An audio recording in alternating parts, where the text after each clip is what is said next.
Today on The State of Us, you only have so much time. Are you using it correctly? And what's the best way to tame stress?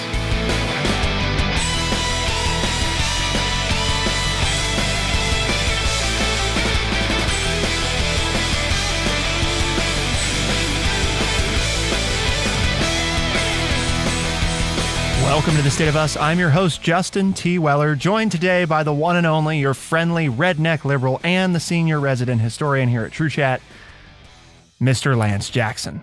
Today, we get to talk about stress, and not just stress, but time. Two things that I think are on a lot of people's minds, or at least are definitely affecting us. When you do the math, it really hits. After 2 life-changing years, decisions about how we spend our hours feel even weightier. So we're going to talk about, are you using your time correctly? And what is a simple way to tame stress? Specifically, walking, nature, and friends. We're going to talk about all of that. But of course, we couldn't get started, Lance, if we didn't have a word of the day, right? Well, we can't do that because we haven't done one for the last 2 shows, so I don't have one. Excellent. I'm glad you remembered today of all days. Well, I figured at some point you'd object, and hey, No, the word of the day is forget. I thought we were going a new direction. I'm less. Well, we'll take it a new direction. I'm less anxious. I'm not worried about it. I'm not okay. thumbing the We're dictionary. taming your stress by getting rid of it. Yeah, now you just yanked up my anxiety for the show. I was yawning, relaxing, and okay. And then all of a sudden you yank my stress level up with, oh, what's the word of the day? Yeah, that's what it is, folks. There is no more where we talk about the word of the day. It's just Lance has chosen it, and none of us know what it is, and he wins every episode. So, well, you guys, you're all too young, but you don't remember the Pee Wee Herman show. And he had a word of the day, and the only time he knew what it was, when he said it, a bell would ring on the cartoon. So that's how you knew what the word of the day was. The audience knew, but Pee Wee didn't know. And when Pee Wee would say the word, then the bell would go off. And that's how Pee Wee knew what the word of the day was. Kind of works the same way. So let's talk about how you spend your time, because this is something that, I know that it's been on my mind over the years. It is, what do we value, right? Or you're doing a thing and you ask yourself, am I really spending time on this? Is this really what I want to spend my time on? And the author kind of points out that, she used to tally the nights that she worked late, program her phone to monitor her minutes on social media, and then inevitably ignore those and palplast the limits. And on a recent Perfect Spring day, she pried herself away from her computer for a run, passing the elementary school her oldest child will attend in a few months. And she was watching moms and dads stream out the doors holding little hands, and all she could think was, am I using my time right? The clock, of course, has always ticked, but there's something about this moment, referring specifically to the pandemic and kind of coming out of it, that has helped some people realize that our time is, in fact, finite. You only get so much. Just like there are only 24 hours in a day, whether or not you like it, right? And there's nothing that any of us can do, at least not at the moment, to change the fact that we have a fixed amount of time. So when you do the math, you start to think about, how are you spending that time? Well, for example, if you're a baby boomer in the United States, you spend about 47 hours a week watching television. 47 hours. So almost 2 days of the 7 days in a week you spend watching TV. So that's an example of when we tally up the time, we start to think about, how are we spending it? What are we doing with it? And the purpose of this article is to talk about what are the things that make your time feel valuable? Do those things bring value, or do they make you feel disconnected? If you're a working professional, you might spend a lot of time every week, for example, checking email. You may not say, it's really not that many times. How many times a day do I really check? Well, I can tell you, I did this, 5 or 6 years ago after reading Tim Ferriss's 4-Hour Workweek. Interesting book. I'm not going to proclaim that, everything in it works exactly the way he says, but if you've read it, you'll know what I'm talking about, which is one of the things that he advocates for, is deciding that you're only going to check email at these times every day. And again, it seems like a small thing, but I can tell you that the amount of time that I spent on email was cut in about half by doing that. And I didn't get less email. All that happened was I spent less time checking the email. Because again, it is small things like that you don't realize. It's like, how many times did you pull out your phone to look at notifications? Well, I got to get rid of the notifications. It doesn't take that much time. And at the end of the day, you find out, well, you spent 30 minutes scrolling and getting rid of notifications. Is that really how you want to spend 30 minutes? Because the other thing you could have done with 30 minutes, Lance, you could have used that 30 minutes. You could have used that 30 minutes one time to have turned off the notifications and then don't get them at all. I thought you were going to say watch another TV show. Yeah, you could do that if you're a boomer. Well, I take offense at that, but that's okay because I think take offense. we're at a different stage of life, and I have slowed down, and it is important what you remember and what you don't remember. And other than the listeners' email that people send in to us to podcast@thestateofus.org, I probably check my email once a month. So see, I'm way ahead of you. And that's only to clear out all the spam. There's usually 2 things in there that I should have seen in the moment. So that's how all of you know that in my circle of people that I come in contact with on a daily or weekly basis, you don't email me anything if you want me to see it in a timely fashion because I don't check mine. So I give myself a plus there. So I'm feeling pretty good about myself as far as valuing my time because I don't have that email problem. But I am also in a different stage of life. As you always point out, I'm the boomer and you always use those boomer references, but hey. That doesn't sound like something I do. If you make it far enough to get here, you start to realize all this stuff that you're talking about. Yeah, it doesn't matter. That's why I don't do it anymore. The only generation, Lance, that I like better than boomers is Gen Z. Yeah. They're the generation behind, millennials Yeah. or after. I'm not sure what the right terminology there is. And because we're hating is that the one between the two of us? That's Bradley. Well, that's behind you. Behind, yeah. The young ones, the youngest. The ones that don't even know how to go from page 2 to page 6 in a newspaper. Right. Yeah. Yeah. They've never even held a newspaper. They struggle with things like that. We had to show them, column reading because where do I go now? Anyway, but to not that I'm hating on that generation at all. Oh, no, definitely. I do hope they listen. They could learn a lot. So if not, I'll explain it to them. I'll explain all the things they need to learn. We've got the incredible 47 hours a week by boomers on their precious TV. Right. But Gen Z is really not any better. Today, teenagers are spending almost 45 hours on their phones every week. There you go. To put that in perspective, folks, that's 2,340 hours a year, or the equivalent, how many days in a year, Lance? 365. Or the equivalent of 97 and a half days a year are given to your phone. The 3 that were listening just turned off the show. That's bad because one of those is our producer. So we're in trouble. Well, I'm not sure he listens. So we've asked him. We've asked him. Right. Yeah. What? How'd you like that show? I don't know. I was on my phone. I was on my phone. I missed it. Well, you know what's cool about, you mentioned TV though, streaming. Yeah.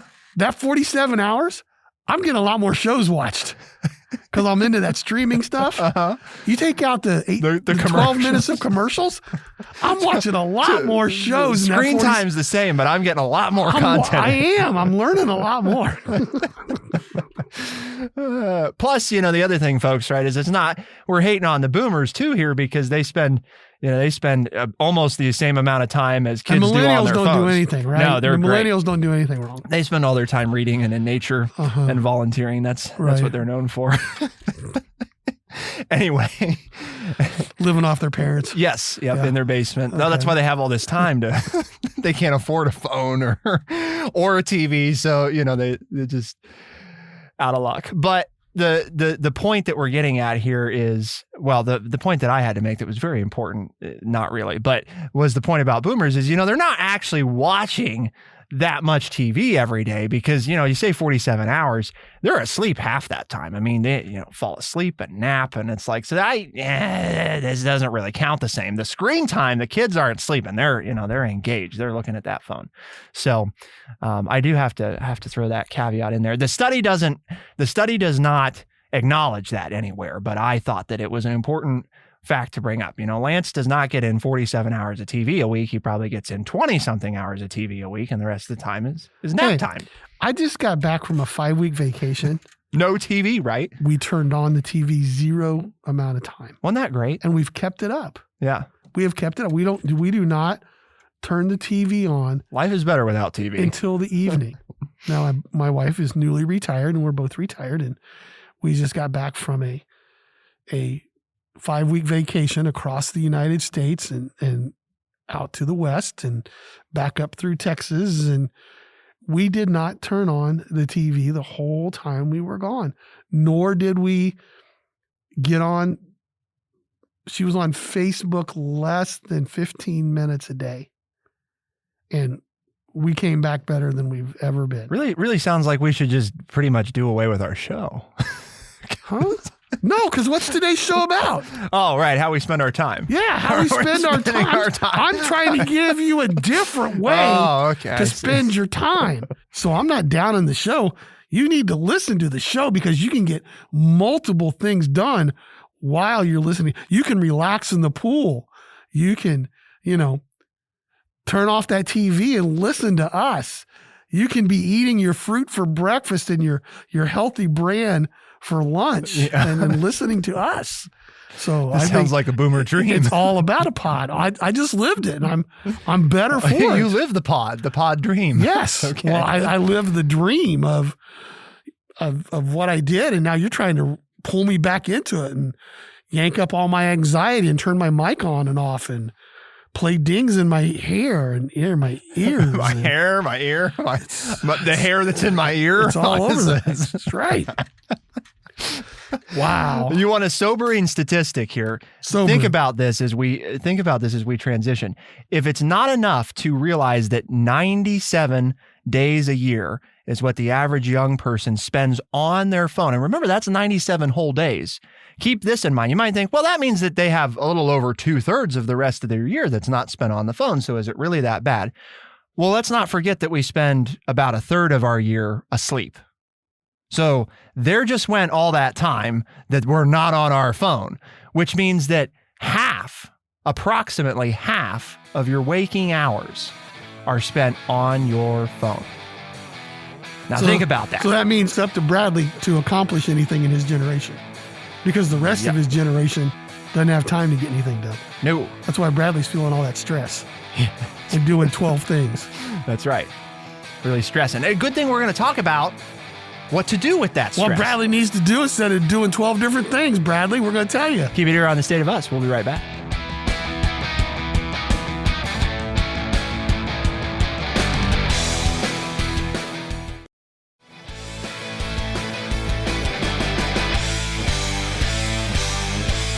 So we left off with, how the average member of Gen Z, most of whom are in their teenage years right now, spends, right, almost half of their waking hours on their phone. Here's another sobering statistic, though, for you. Nick Mazing, who's a 43-year-old research director at a financial intelligence platform, he crunched some numbers and he figured out that the majority of the time that he will have with his son, who is now 10 years old, will be gone by his 18th birthday. Just once more, for those of you that have kids. That's true. The majority of the time that he's going to have with his son, who's 10 years old right now, will be gone by his son's 18th birthday. So what's he doing? He's trying to leave his phone in the other room when they're together. And he has it programmed to ring only when someone in his address book is calling him. By the way, Lance, I read that and I'm like, I got to do that. I don't know why I haven't done that yet, but that seems like that ought to be a simple thing to do. If they're not in my contact list, by God, the phone's not going to ring. They can leave a message. Or in Lance's case, they can't even leave a message. And if it doesn't pop up that you're in my book, I don't answer the call. That's right. When you call Lance, if you want to leave a message, you get this nice recording that says, this user has a voice mailbox that has not yet been set up.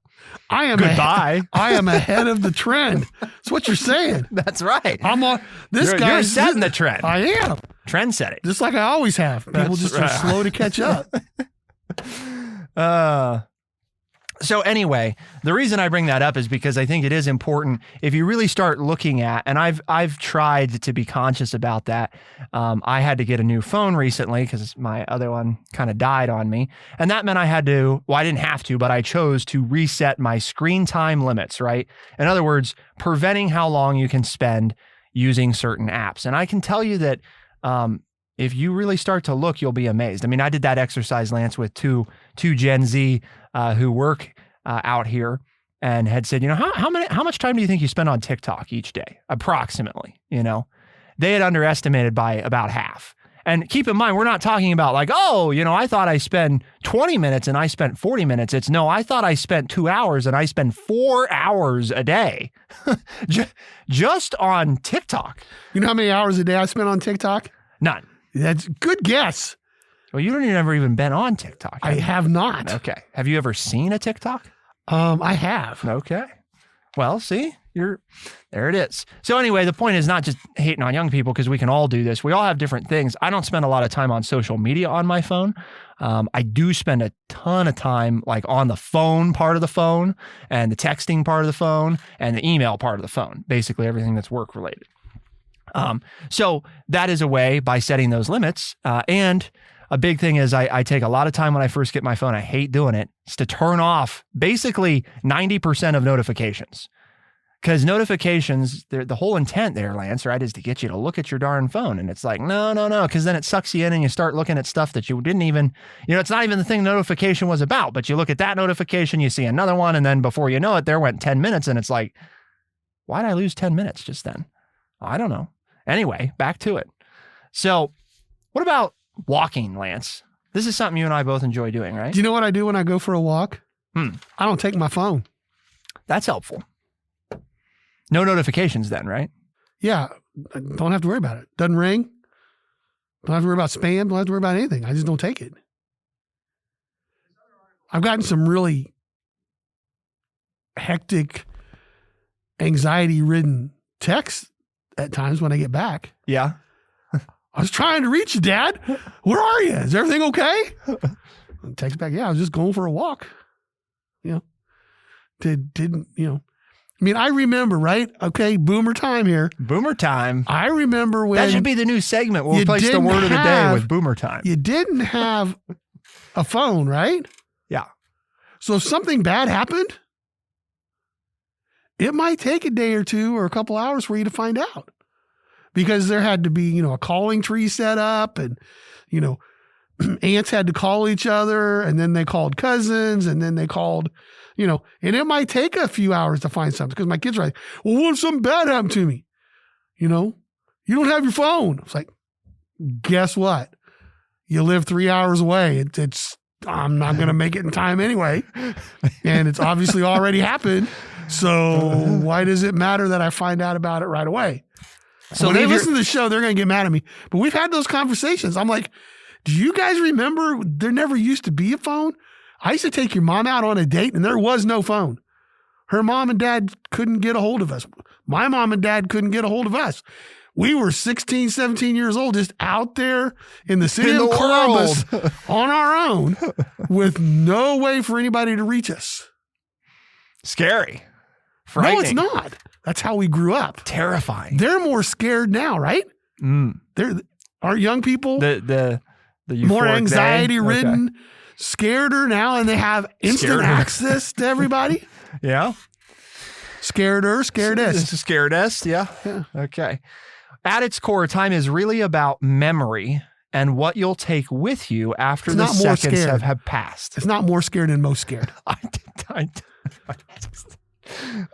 Just because people say that doesn't mean that it's grammatically correct. The problem with adding boomer time to the show would be that it would take a lot more time than the word of the day.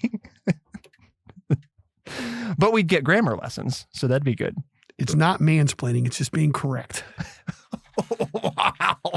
Okay. Well, I'm glad that's getting left in, and that I'm not the one to have said it, because I really hope I'm going to make sure to text your daughters when this is done and tell them to be sure to listen to this show. They've heard it all before. They know. They know. They've heard. So we like walking. And there's a reason that we like walking. When I say we, I don't mean just Lance and I. If you go on a walk, and if you do it in nature, and you do it with somebody you like, significant other, friend, family member, you know. That's why I walk alone most of the time.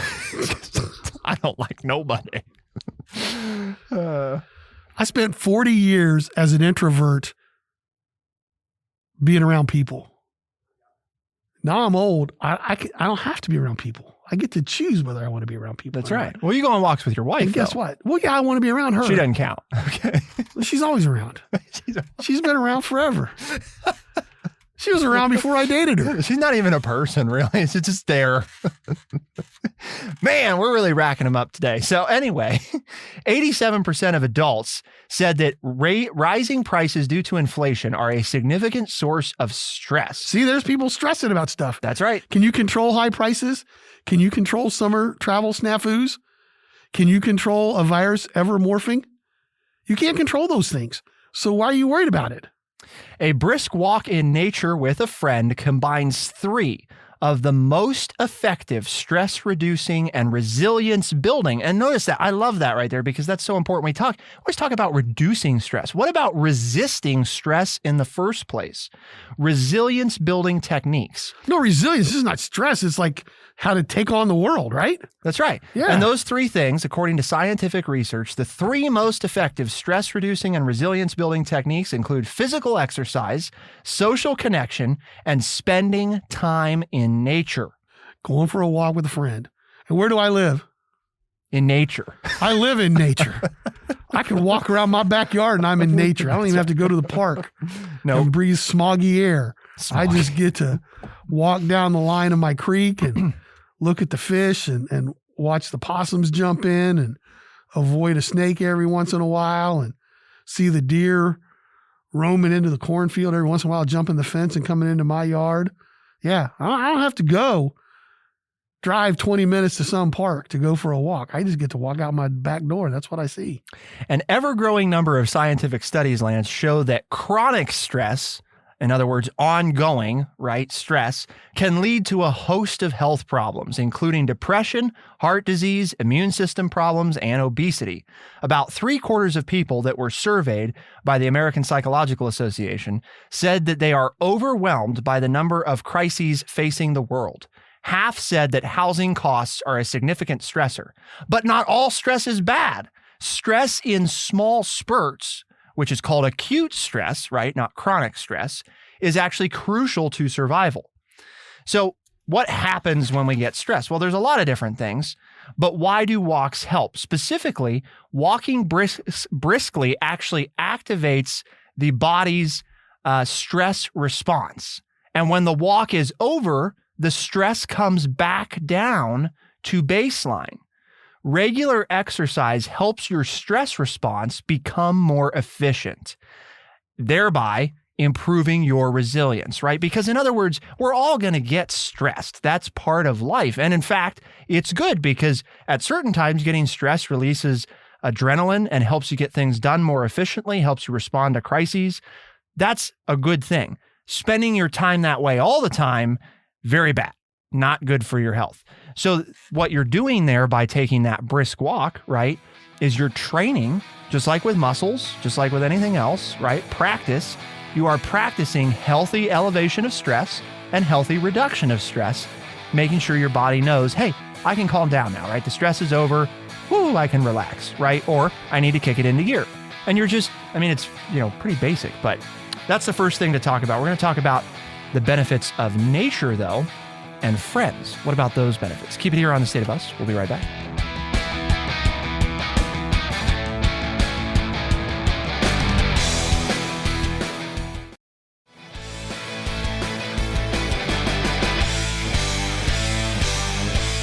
I just want to jump in here before you get started.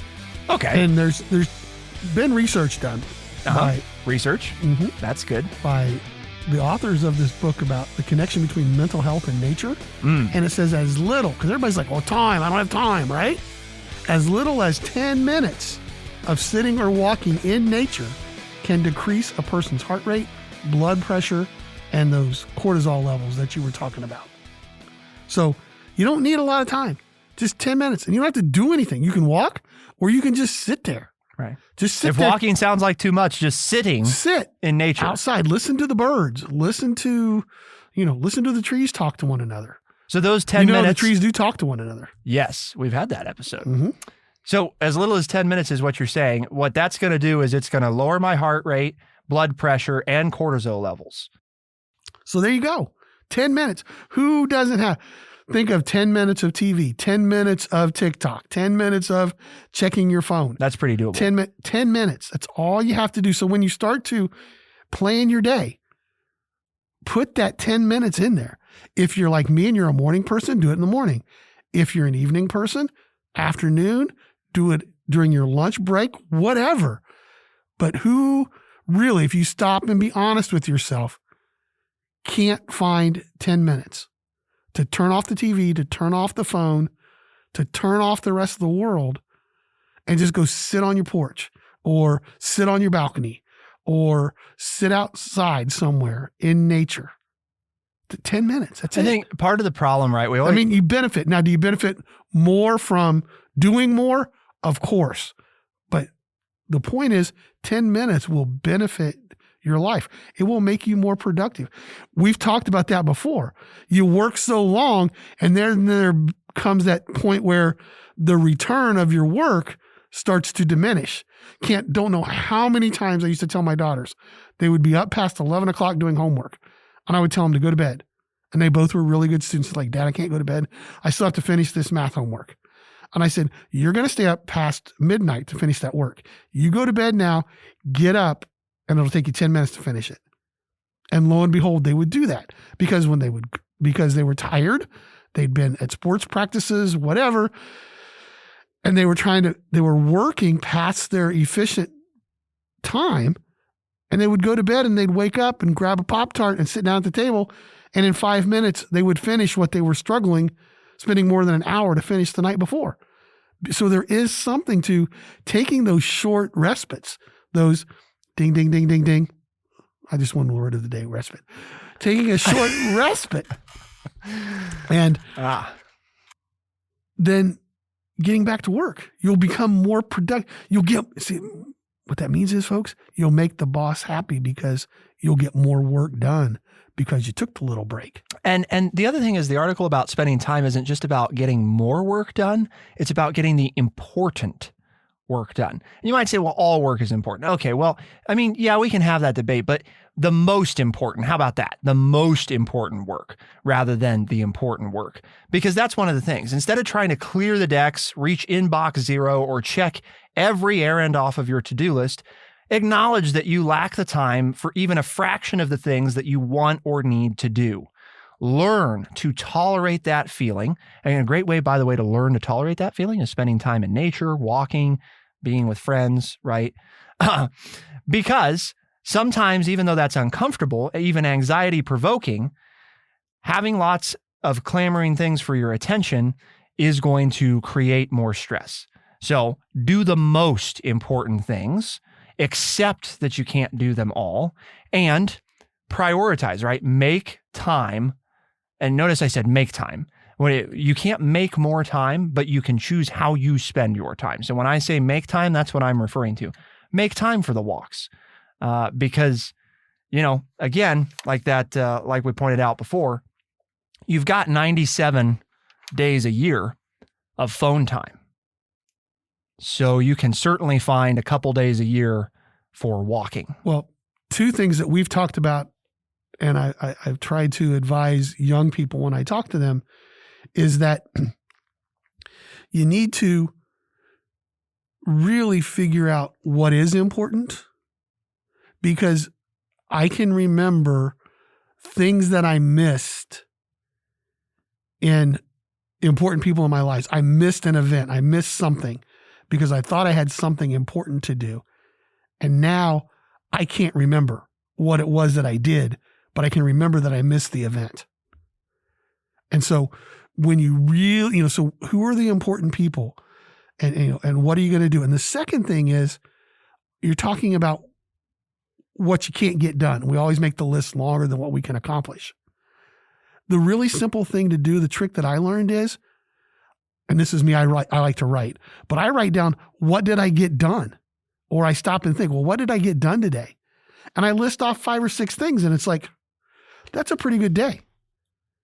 And there was a famous basketball coach, college basketball coach, Jim Valvano, who at the peak of his career was sentenced to a life with cancer. And he was dying, and he got up and he received an award. And it was within the last few weeks of his life. And he told people, paraphrasing here, but what makes a good day? If I laugh, I love, and I cry, I had a good day. Yep. It's a very famous, very emotional speech that every once in a while when I get somebody who's really depressed, I send that to them. I say, wait a minute. Did you laugh today? Did you love somebody today? And did you cry today about something?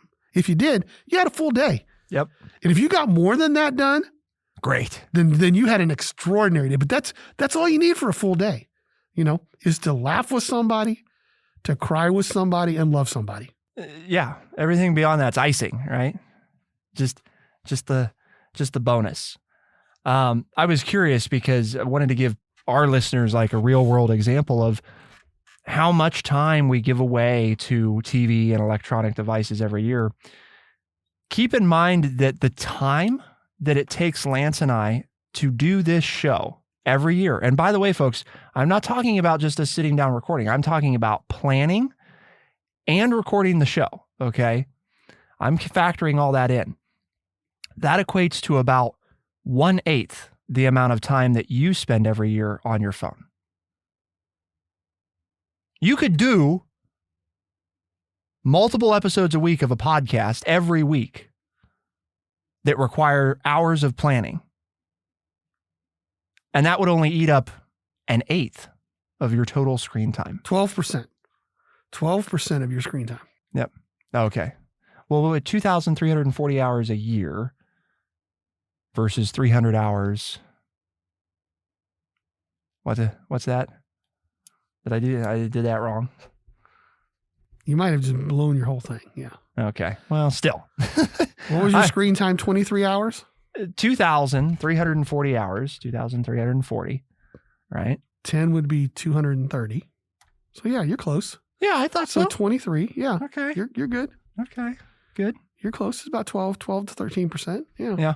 Okay. Yeah. 8, 12, whatever. Yeah. 12.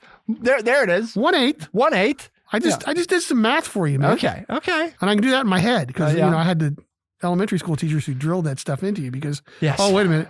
We didn't have a calculator.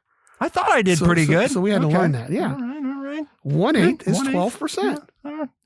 Anyway. Actually, it's 12.67, but it's, Now that we got over the millennial math error there. Well, actually, I wasn't wrong. Make. Right. But Yeah, no, you I didn't was make a math confused by the 12%. But yeah. Anyway, point is, you can do a lot. But that's remarkable. You can do a lot. And you can just still put down your phone. You can still keep the other 7/8 of your screen time. And we're not even talking, it's not like, oh, get rid of my, phone and now I can do a podcast. Now, we're not saying that. Get rid of 12% of the time that you spend 1/8 on your phone. That's it. And now you can do a podcast. Now you can't do it as good as Lance and I do because, you'd have to be as good as us, but you can do one. So you'll have the time to do one. Let's put it that way. Right. Or anything else that you want to do that And might don't be of a forget your similar 10 lift. to 30 minute walk. Yeah. With a friend. No, well, you can do far less than 1/8. You can squeeze that in because we're talking about like 5 hours a week or so that's being budgeted there to come up with your, 350 weeks a year sort of thing. So, I mean, yeah, you could do a lot of walking with 1/8, so there, look, cut it down to, 6/8. And now you've got, and 1/8 can be spent on walking and 1/8 can be doing a podcast. And oh my gosh. Teach you math. 1/8 plus 1/8 is 2/8. Yes. Which would be 1/4 or 25%. So 3/4. Right. You can keep 3/4, 75% of your screen phone time. And you can walk an hour a day Mm-hmm. and do a podcast just with your screen time. So all those people, I don't have time to do that thing. And what's the benefits of walking? Oh, well, it reduces stress. It builds your resilience to stress. It improves your immune system response, lowers your blood pressure, and improves your mood because it affects the functioning of serotonin systems in the brain, which is directly responsible for mood, and the dopamine system, which is involved in anticipating rewards. It also indicates that it will increase the release of the neuropeptide Y, which is a substance that is linked to stress reduction. So you're not going to get everything done on your list anyway.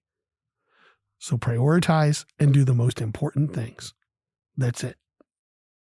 Spend time with the people you care about, get out in nature, do some walking. Laugh, love, cry. You got it. Ta-da! So Lance, why we do this show today? Well, just cause? Well, partly Bradley was yelling at us and said he needed a show to put up. But no, well, that's a good reason. Bradley yelling's a pretty scary thing. We care about our listeners. That's why we did the show today. And here at True Chat, we have a mission.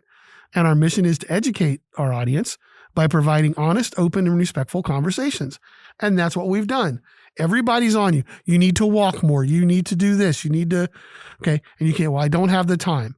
We've tried to break it down to show you that we all, not just you, but Justin and I as well, we have the time to do those things that are the most important and that will benefit us the most, not only mentally, but physically and emotionally as well. And so that's why we had the show, is because it's doable, folks. And so many times we throw our hands up and I can't figure it out. We just figured it out. We've taken the 35 minutes that you need and explained it to you. And if you have any questions, send us an email, podcast@thestateofus.org, and Justin will answer it because I don't read emails. Somebody someday will get to it because we're trying to check email less. So, but please send us one because we would like to read it eventually. I'll print it out on a piece of paper and hand it to Lance. That's when I read it and I answer them. So, that's right. That's right. So also important. You can always send me a letter, snail mail. Yeah. We get a P.O. box and they can mail us stuff. I would answer those. Yes. It'd take a little while, but don't need to be in a hurry anyway, right? So if you're new to the State of Us, you should know that we release new episodes Tuesdays and Thursdays as a podcast. Those same episodes heard on the weekends, AM and FM radio stations across the country. The other thing is, by the way, if you listen on AM and FM radio, you actually get a bonus episode every week. So, we really like people to listen to the podcast because it comes out first. But then if you listen to the radio, you depending on the station, you may get up to 3 episodes of the State of Us rather than just the standard 2 that everybody gets on the podcast. So, and you can find our pod on Spotify, Overcast, Stitcher, Apple Pods, and everywhere pods are found. For the State of Us, I'm Justin T. Weller. I'm Lance Jackson. Special thanks to Gen Z producer Bradley Butch. Thank you all, our audience from all generations. We'll see you next time. Be the change.